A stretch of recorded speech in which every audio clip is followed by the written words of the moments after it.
Good evening, everyone. Nice to see you. Thank you for coming.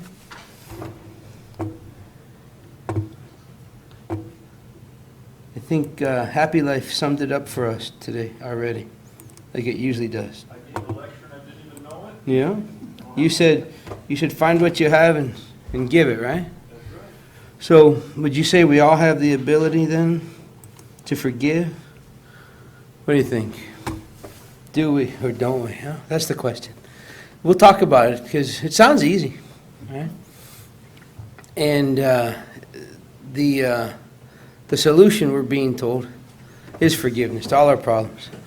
And we'll dive into that because there's different levels of this, and I think we all get it. But I think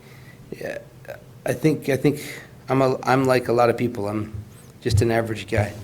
So if you're like me, you'll say to yourself, it's simple, but it's not easy. There's a lot to this, and I hope to share what I learned from these three sources. Spirit's Book, question 886, the Gospel According to Spiritism, chapter 10, and then a book called Heart and Soul, chapter 47.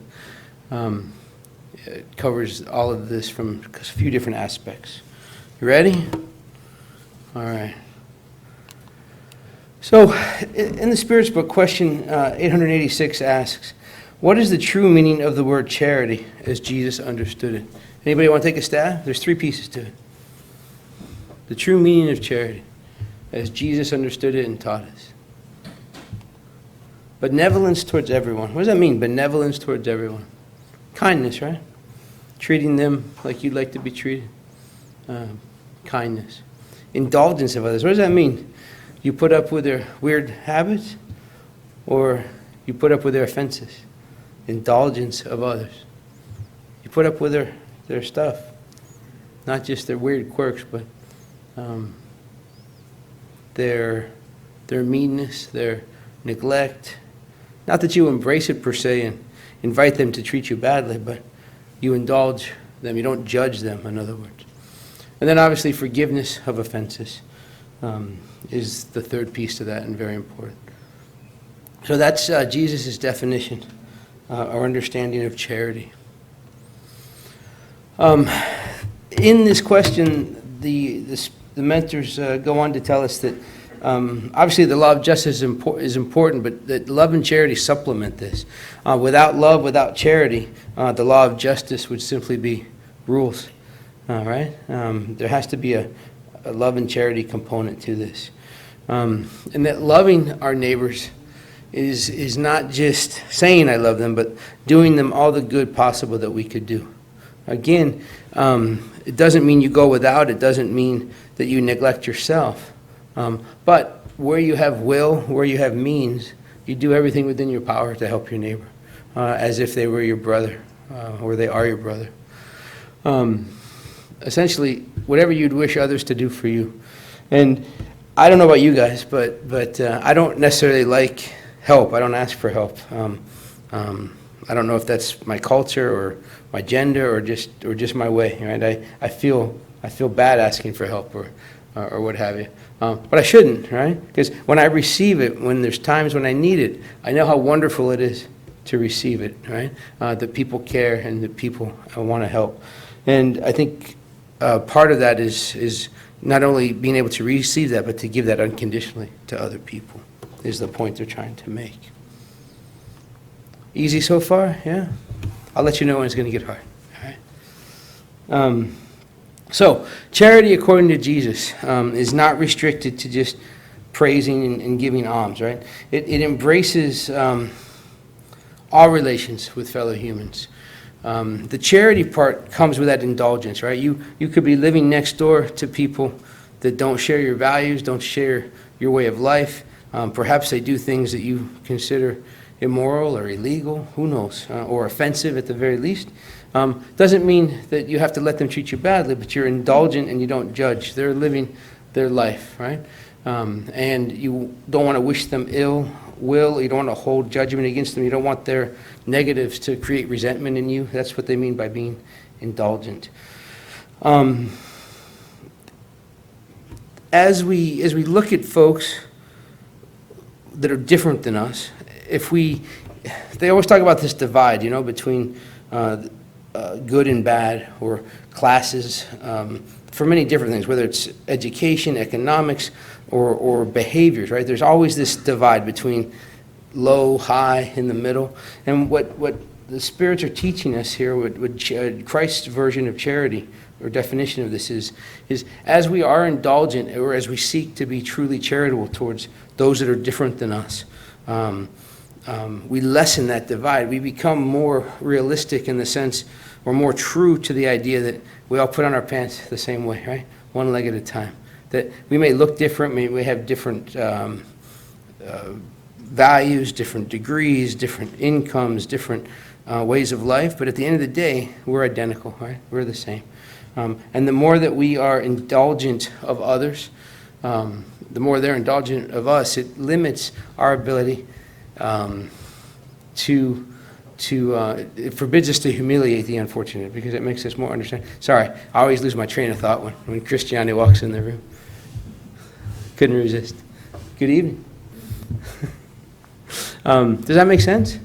As we become indulgent and we don't judge, we truly do migrate towards the middle. We become more able to understand that we are the same people, same type. And it lessens that gap between the top and the bottom. Does that make sense? Because I think I made it a little confusing. We're good? All right. So when we talk about forgiveness, there is a story in the gospel about, how many times should I forgive, Father, right? And Christ is quoted as saying 77 times. And then he goes on to say, no, not just 77 times, but 77 times for each offense, right? In other words, you forgive as much as it takes, right? For every offense that comes your way, you forgive it as many times as it's committed against you. Whether that's one time, 1,000 times, you forgive. And by doing that, this forgetfulness of yourself makes you invulnerable to attack. If you're always going to forgive people that hurt you, or take you for neglect you, or don't consider your thoughts or your opinions, and again, this doesn't mean you invite them in to hurt you. It doesn't mean you invite them in to put you down. But as you live your life and you face offense from others, if you can prepare yourself to live in the sense that you don't take offense, you don't let rancor or resentment or a desire to seek revenge or to get back at people that hurt you, you can equate that to basically forgetfulness of yourself, or your self-importance, right? Your pride, your ego. And if you do that, guess what happens? You become like Teflon, yeah? Nothing sticks to it, right? You're invulnerable to attack. People can say things, slander you, libel against you, but you're invulnerable because it just goes off of you, doesn't stick to you.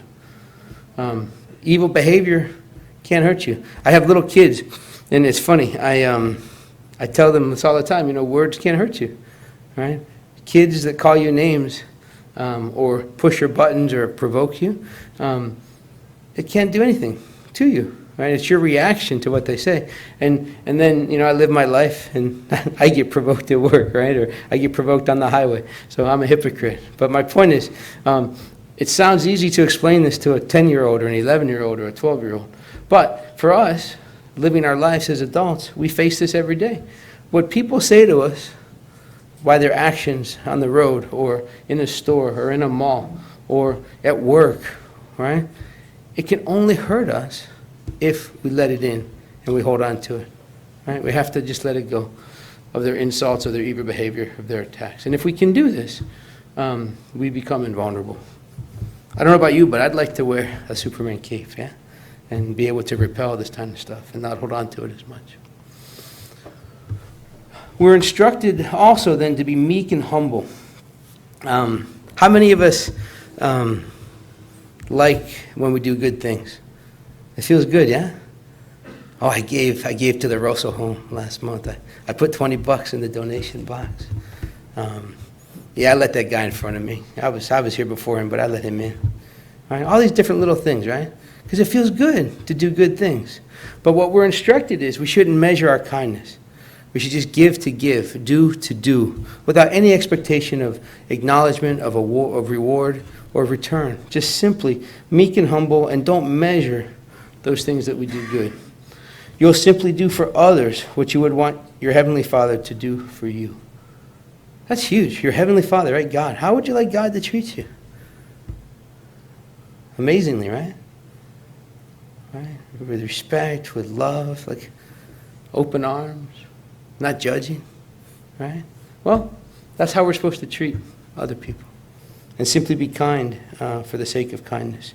Most importantly, forgive those that offend us, right? Just like God forgives us. Be indulgent, right? We talked about that, of their faults, of their quirks, of their attitudes and behaviors toward you. Be indulgent. Be charitable. Be generous, even lavish with your love. Is there any doubt in your mind that God loves us completely? Lavishly? Right? No doubt, right? No doubt. And that is how we are supposed to treat those around us, right? Lavishly. Sounds simple, yeah? But so hard. Well, for me, not for some of you, yeah. So, here's the hard part, yeah? For me. Forget the evil that has been done to you. How many of you have had a bad thing happen to you? Don't spend a lot of time thinking about it, but is anybody here free of pain, free of injury, free of attack? We've all experienced it to some degree. So that one event that popped in your head and in my head, how many times did it happen? Once. Right? If a similar thing happened again, it'd be another one time. But these things happen. They're one event that we ponder, right? Every time that we relive it in our head, it's the same thing as if it's happening to us again. There's MRI studies on this where just thinking about events triggers the same spot in the brain as if the event's actually happening. So something that happened to you once, as evil as it might be, when you spend time dwelling on it with anger, with pain, you're reliving it completely. All right? Instead, what we're instructed to do, encouraged to do, is don't dwell on the evil, but spend as much time as you can on the good that you can do for others and for yourself. Empty your thoughts of any sentiment of rancor, right? Revenge, pain, discord, taking pleasure in bad things that happen to your enemies. Eliminate all that and simply think about the good things that you can do. You don't necessarily have to think about good things that you can do to the person that hurt you, right? Just don't wish them evil. Don't wish them failure. Don't take joy in their failures. But think about the good you can do for others. Take that one event that you experienced that would hurt so much. Help others in the same situation by example of how you work through it, and help them, assist them, lift them up. Things like that. So I think the first line is hard to do every day with big things. But I think little by little, if we can focus simply on that line towards the bottom, right? The good that you can do, just simply focusing on that, little by little each day, I think it'll become a habit. It becomes easier. So, which one of these is harder? Saying, hey, I forgive you? Right? It's easy, yeah? My kids tell me that all the time. I'm sorry, Daddy. I won't do it again. Right? And then they do it again. Right? Saying it's easy, but forgiveness from the heart is truly the challenge. It's very hard.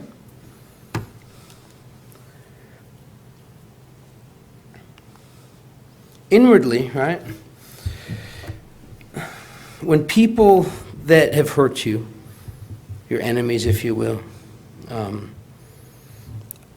when something bad happens to them, do we celebrate it? I've done it, for sure. I used to be in business, and I would take great joy when my biggest competitor failed, you know. I wanted to beat that guy really bad. So I don't do that anymore, but I know what that feels like. They got what they deserved. I'll forgive them, but I won't reconcile. A very dear man in my life didn't talk to his mother for years. She died, and they never spoke. Right? And his line is, "Oh, I forgave her, but it didn't make any sense for us to be together. Right? We never got along. It just created more trouble." Right? Well, it's been almost 20 years since she passed away, and the pain of that still festers in this man. So forgiveness with words, but not really from within. What does that do to that person or anybody that holds on to that? It's like a disease inside of you, huh? Creates a cancer or problems for you, right? You got to let it go. You got to really reconcile and get it out. How many of you don't want to see certain people again? Happens, right? Now, if we're holding on to that because we're angry at them and they hurt us, then we really haven't forgiven them. Wouldn't be considered true forgiveness. Again, you don't have to invite these enemies into your home and let them spend the night and feed them, right? But sincerely, you should wish happiness for them. You should wish success for them, that they overcome their problems. And a big part of that is forgiving them for any harm they've done to you. True forgiveness is the kind that casts a veil over the past. Think about this, right? One of the beauties of reincarnation, right, is we're born again, right? But by the grace of God, right, we have no memory of previous lives, any mistakes that we made, right? That's what I like to think of when I think of the veil, right? I don't have any memories of the things I did in a previous life. There's a veil, right, by design, right? So think about that as true forgiveness. When you can truly say that it's not there anymore, that you can't see it because you've truly put it behind you, you've forgiven it, then it's gone. All right? The complete and absolute forgiveness of offenses is proper of great souls, they go on to tell us. Great souls. Do you guys want to be great souls? You do. I know. You won't say it because you're not proud. I know. You're humble. But you're here on a Thursday night, yeah, listening to some guy talk about forgiveness, right? Because we're all trying to improve, right? So if we really want to be great souls, right, and evolve, a big piece of this is creating that veil between us and the pain of the past, right? Truly forgiving those that have hurt us. Rancor, right, is always a sign of low-mindedness, inferior evolvement. So true forgiveness is recognized by actions much more than by words. Indulgence, let's define that, yeah? Does not see the defects in others. That's hard, yeah? What do we mean by defects? It could be moral, it could be physical, it could be behavioral, right? It's very easy to see differences in people, especially when they're at certain ends of the spectrum, right? From physical deformities or a certain diseases or syndromes that make us look different, things like that. It's very easy to see these, right? But it tells us not to see them, right? If we do see them, right, indulgence means we avoid talking about them. We don't draw attention to them. Okay, we observed it, but we don't talk about it. Furthermore, it says indulgence hides them so they are not known. So we see weaknesses in others or deformities or differences, right, that others might have, and we've observed it. But then we do our best to help those people, to not draw attention, to change the subject if it comes up, to change the attention so that they're not feeling the humiliation or the attention, the negative attention from it, right?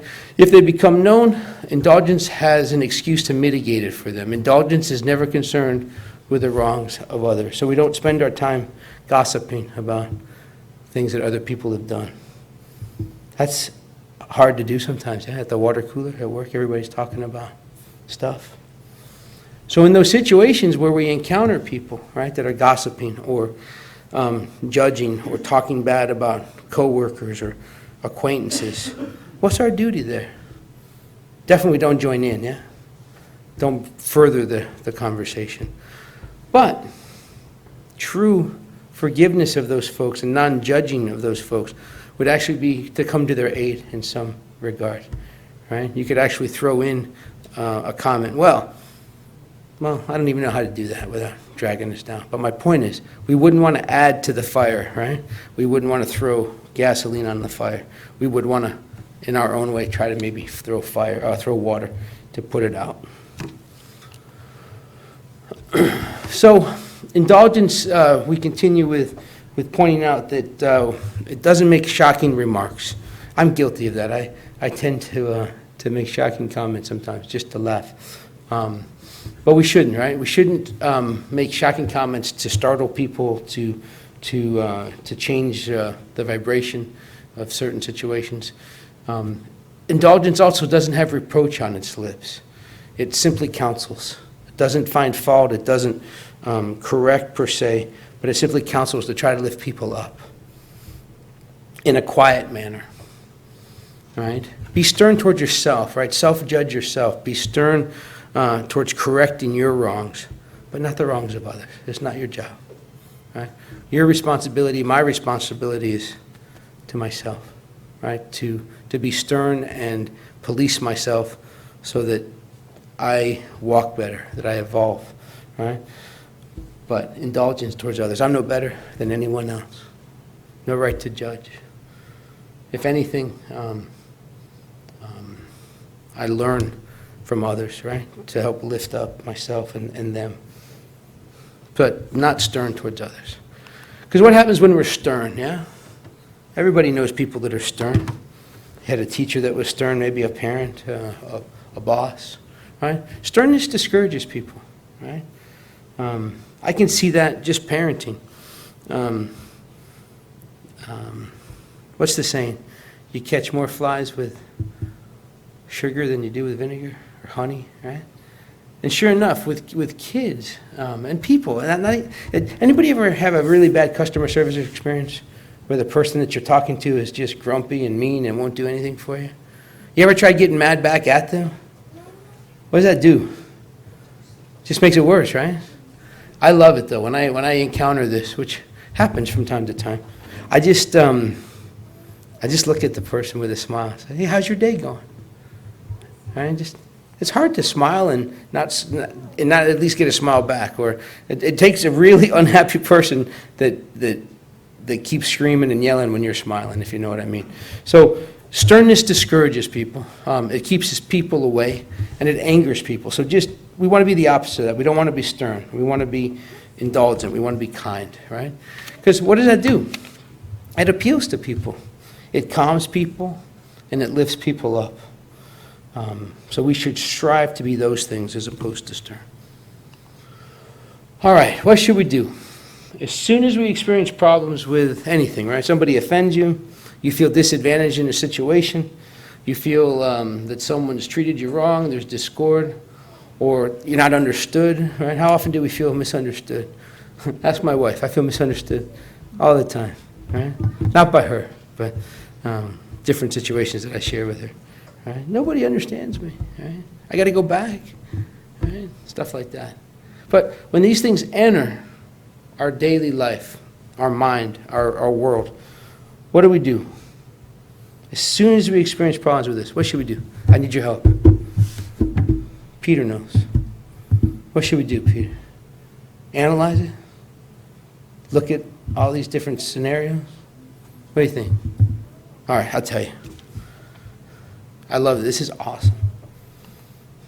Study our own reaction. Not what happened, not the offense, not the misunderstanding. Our reaction to it. At the end of the day, that's all we can control.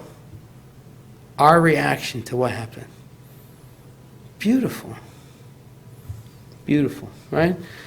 The reason we do this, right, is so that sorrow doesn't come in touch with the forces that dwell in our brain. Because if we're holding on to it, if we're letting ourselves be angered by it, if we're letting ourselves become impatient or stern, right, or retaliatory, right, what happens? It's in the head, and it stays there, and it brings us down, lowers us in a huge way. When we feel resentment, right, we cut off we cut on the tissues of our own soul, right? Because again, the offense happened one time, but every time we feel resentment, it's repeated on our soul, on our brain, on our heart, right? And it's sheltering and nourishing unnecessary suffering, right? It's like accommodating poison is what they tell us in the gospel. Accommodating poison when you hold on to sorrow. So for those that offend, right, we're told that typically, right, they're under obsessive processes, right? It's not necessarily just a person doing regrettable things, but there's obsessive things going on there, right? There could be carrying hidden diseases, acting under impulse, obviously making a tremendous mistake, right, for hurting you. Acting out of ignorance in a lot of cases, right? I can think of things I did earlier in life, in this life, that there's no way I'd do them today, right? Because I'm not as ignorant as I was, right? Of human interaction or right and wrong, if you will, right? Sometimes we're just interacting with people that just aren't as developed, right? They don't know. They're ignorant about these things. But what about these people? I mean, do they get a free pass? Right? Do we just not judge them? Do we do anything? Do we just let it go? Well, here's what we're told in the gospel, right? None of those reasons excuse the offender, right? They're wrong. They will repent, right? There will be an accounting for that, right? They can't escape their actions. They can't escape their deeds. None of us can, right? We will all be held accountable for the mistakes we make. They're going to experience the pain, the heartbreak, or the realization of the things that they did wrong, right? At some point, they're going to long for correction, for invigoration, to overcome, to heal, right? And they're going to live with the knowledge that they've injured you, themselves, spiritually. There's no escaping that for any of us. What do we call it? Cause and effect, yeah?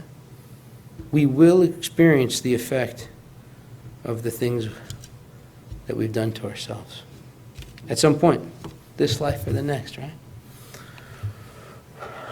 So, this is, I think, a very significant point, right? For the offended, right, lies the danger. Who's the offended? Me. I got hurt. Peter, you got hurt, right? All of us, we're the offended. Someone has offended us, right? The danger doesn't lie for the person who did the crime.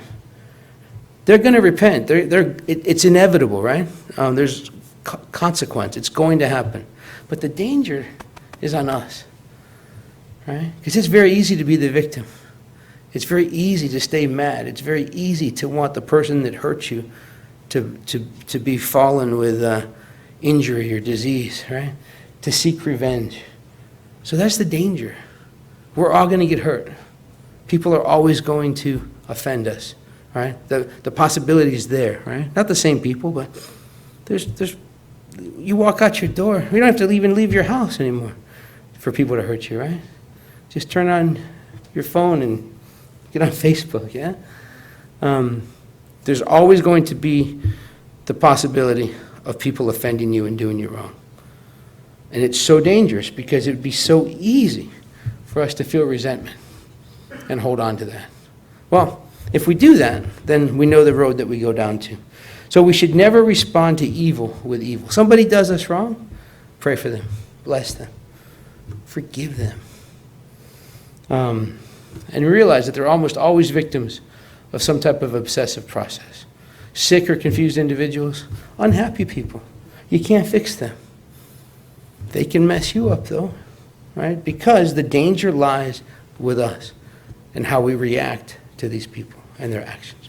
Make sense? I think if we forget anything else from tonight, I like this one the most. It can't hurt us if we don't let it. It can't continue to hurt us, I should say, if we let it go. All right, just what, 2 more hours, Tim? Yeah? That's okay. All right.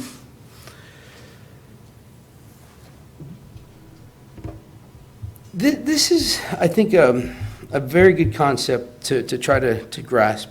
And maybe I'm making it bigger than it needs to be, right? It says, do not attribute greater responsibilities to them. In other words, people can do horrific things to you, to others, right?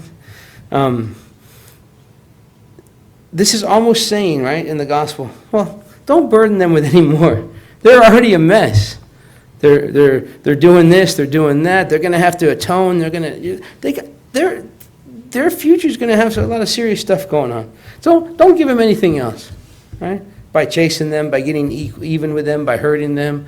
Don't give them any more responsibility, right? The difficult conditions in which they live are burdensome enough. Let them go in peace. Turn the other cheek, right? Be with God. I forgive you. Let them go, right? What's happening when you do that? You're not burdening them with anything else, and you're not weighing yourself down with the weight of anger and resentment. Is that easy enough? But so hard, yeah? So hard. All right, finally, Jesus tells us, love your enemies. Does that mean you're going to invite them over for dinner? No. Does that mean you're gonna go out of your way to do great things for them? No. What it means is you're not going to wish them harm. You're not going to celebrate their failures. You're not going to go out of your way to hurt them. You're not going to go out of your way to beat them or try to hurt them like they hurt you. You're simply going to love them with peace and forgiveness. Right? And that basically tells us that we're going to be tolerant of them. Right? We're not going to burden them with any more issues. We're simply going to indulge that they did us wrong. We're going to forgive them, and we're going to be tolerant. Right? The offended obviously should be aware. Right? That's us. We're the offended. We should be aware of these people. We should be aware that they're capable of hurting us, of doing things. We shouldn't just open the door and let them in, right? We shouldn't just let them hurt us. We shouldn't be victims in that sense. So it's okay to be on guard, to protect yourself. But, most importantly, the gospel teaches us to use love and patience as our armor. Love them. Be patient with their faults. Protect yourself, but love and patience as your armor.